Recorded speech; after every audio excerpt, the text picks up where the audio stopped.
Eu nasci aqui. Uhum. A principal causa da minha surtém foi pelo impacto de meus pais serem primos. Então isso mesmo que ocasionou a minha surtém. Ficamos assim. E eu não fui o primeiro, eu sou o segundo. A minha irmã é a primeira. Ela tá apenas surta. Também nasceu. Ela é mais velha do que eu. Só pra poder brincar um pouco. A minha irmã é um rascunho. Eu sou a prima. Brincadeira à parte.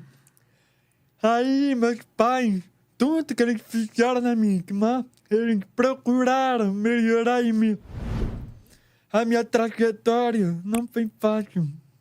Porque como eu nasci na Teta 7, naquela época o preconceito, a discriminação, bullying, era muito forte.